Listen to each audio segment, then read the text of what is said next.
Aha, here we go again. Start stream. Sorry about that. I had a mic glitch. I didn't realise I didn't plug my mic in. So Auntie Angie's back. I do apologise. So yes, so you wouldn't have heard a single word I said unless you lip read. That would have been brilliant.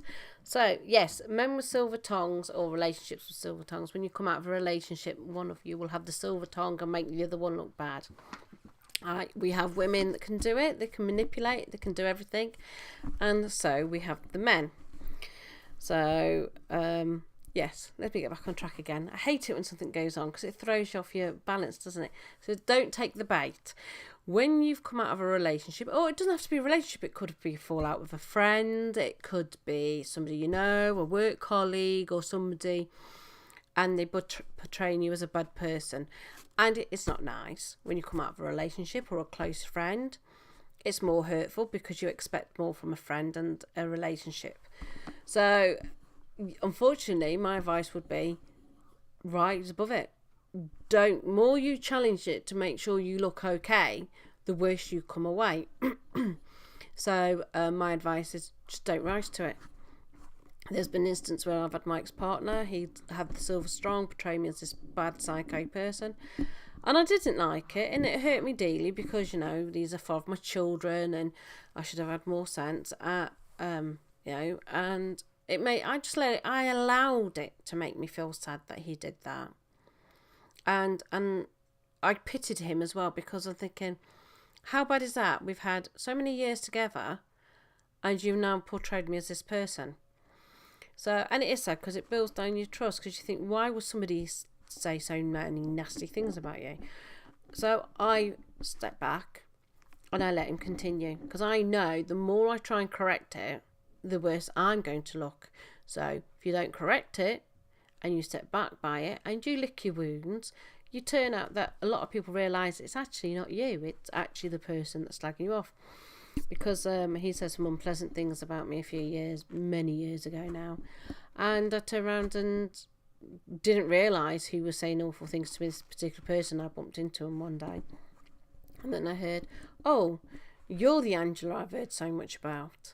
You're nothing what I heard about, and that's quite nice then because I thought, yeah, and it is better. And there's a scene I've been into court with him recently, and he slated me as my mother in schools and accused me of being violent. So when the judge come back, I sat there and I didn't say anything. I waited till the judge come back to me, and I said, they are awful untruths. I've never been violent towards my children. I like that struck off the minutes, please. Corrected. And I didn't rise to him because I just think it's not worth it. People aren't. It's like, for example, the reason why when I used to have the children and they'd have a drink, if I had a drink enough that you can't drive a car but you're okay, and I would have to call the ambulance out and say, look, I can't get my children to hospital because I've had a bit to drink, he would go in to the hospital and they go, oh yeah, she's an alcoholic, she drinks this and she drinks that. So I never really drank. I prefer a cup of tea and a coffee anyway, or alcohol any day. But that's why I never really drank, because I knew what he would be like. And if you have been in that scenario where you've gone, oh, you know what, I'm having a few glasses of alcohol tonight, wine, beer, cider, whatever you fancy your tipple is, and you've had to rush to hospital with your child or somebody, and then your ex-partner will go, oh yeah, she's an alcoholic. Don't take the bait. Really, seriously. Just don't rise to it. It's not nice. It is unfair, but they will do it, and then you'll end up with social services on your doorstep because they've got the silver tongue, and it's not nice when you're dealing with somebody who is crafty. I've seen on social media a lot of people have gone on about somebody come on there and this, that, and the other, and I've gone on there because yes, it's a silver tongue. There's an instant where I had a male friend 15 years ago, and his soon-to-be ex-wife was absolutely slating him around the town terribly. And it's only because I knew him, I knew he wasn't capable of that. But people that didn't, and somebody that I know, a mutual kind of friend, was giving me grief over this male friend, and I stuck up for him in a way where I go in, I think you need to get all your facts together before you cast an opinion. And then it turned out that his ex-wife did the dirty on this mutual friend of mine's friend. And he come up to me and said, it's actually her. She's da-da-da. And I went, yeah, and this is why you don't get involved in an argument. You don't cast an opinion. You sit back and observe. So that's a good thing. No matter, my advice is here, don't take the bait. You're not going to win against a silver-tongued person. You're not going to do it. The only thing you're going to have to do is step back. Don't take the bait. Don't rise to it. And yes, it is hurting when if it's your ex-partner or a close friend or a work colleague. Just step back and watch it unravel itself. And just lick your wound. Yes, you're going to feel sad. I felt sad. Instead of I think he was hoping that I would lose my temper or my rag and that. I think if that's what my ex-partner was hoping for, I didn't. I just stepped back, felt really sad, and I pitied him. I thought, all these years we spent together and you go around saying awful things about me. And if you learn to not have anger and turn that anger instead of to pittiness, you will succeed very well. And, and it's sad, but it's the best way. Another one is women can just be as bad as men.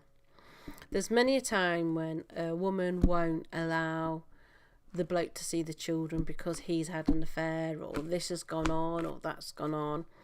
And I've seen it where before the women get, he's violent, yes, I understand all that bit.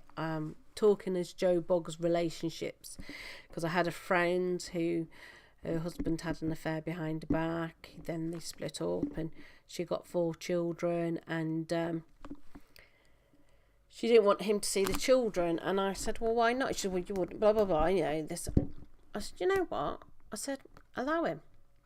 Because while he's not having the children, they're having relationships together. She's having her freedom.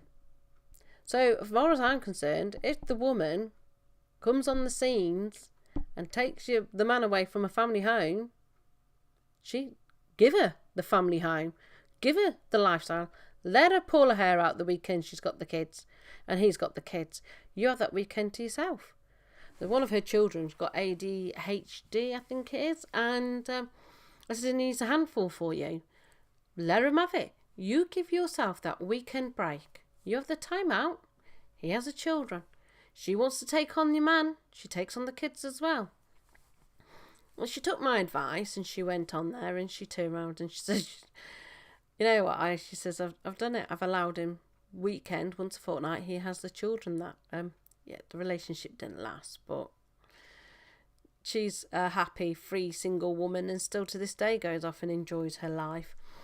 So, you know what I mean? So, there's another instance where a friend of mine, her husband had an affair. She scratched the other girl one night. She said, would you do it? I went, no, actually, what I would do, I'd turn around and say, can I have the key back to the house, please? Because he comes in at 2 a.m. when he's finished being in the nightclub. And I'd rather not do that, thanks. So, because that's what he was doing, and she doesn't know, so just let them know. But, so there is an instance where women are just as bad, and the men have done it. Or there's women out there that can be cruel to the children and the men take them on board. Not all women are perfect and nobody's perfect. So, it's just trying to juggle things without getting your emotions in. It's like, before I realised when I'm recording, there's an instant when I've just been with my court. I just said, haven't I, about the violence, and I was violent with the children, and I asked to just strike it out because I haven't. So I'll just repeat this again, just in case. So basically, a few months ago, I was back in court with my ex-partner. The judge, and then ended up speaking to him, and he's going on that I was violent to the children, this and the other. I could have easily overspoke the judge and gone, no, it's not true, blah, blah, blah. But I waited till the judge come back, or I would have said, sir, and said, never been violent towards my children. I like that struck off the records, please, because we're not here to discuss our parenting skills. We're here to discuss outstanding maintenance. So, yeah, so, and I could have easily fallen into many times I've been set up, but my advice is always step back. Even though you're feeling angry or hurt and you really want to let rip, don't. Just think, before you take the bait, step back. Just step back, process what's gone on, and then you calmly will answer the problem. So, and if you've had an instance with a female and she's lied or she's done something, drop me a line, send me a message, I'll look it up, and I hopefully give you some guidance, because I always say to people, try and get on for the benefit of the children. Children didn't ask to be born, we've created them, so the best bet is to make sure we give them some flexibility. I might go there a bit more next week. Like a friend of mine, my youngest son's friend, turned around and says to me, it's harder for us Generation boys, which I'm talking 19, 20 or 26 and younger age, and he made a good point. It's hard for us to date because they've been let down so many times by men, these girls, that they don't trust men. And in a way, I agree with that, because I myself come from a broken home, which was frowned upon in the 1970s. I've been involved thinking that my partner would be nothing like my dad, and turns out to be.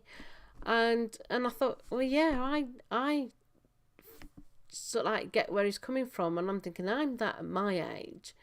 This younger generation where relationships are more broken up will think that. And as a gentleman, would you like your daughter dating a douchebag? If the answer is no, you wouldn't like your daughter to date a douchebag, then show her correctly.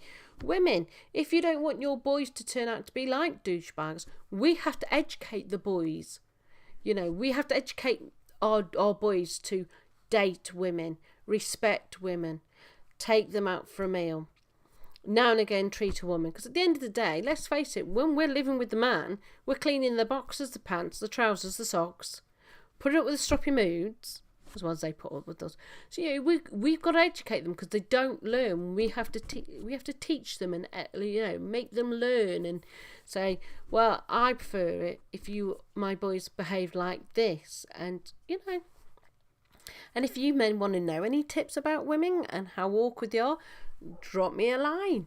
Let's get there talking. Let's start interacting a bit more, and then we'll get an idea. Because when I sat in the barbers the other week, 3-4 years ago, and this bloke was moaning about women, I'm thinking, yeah, but not all women are the same. I always say, watch Sex and the City, because that is the 4 types of women you get in the world.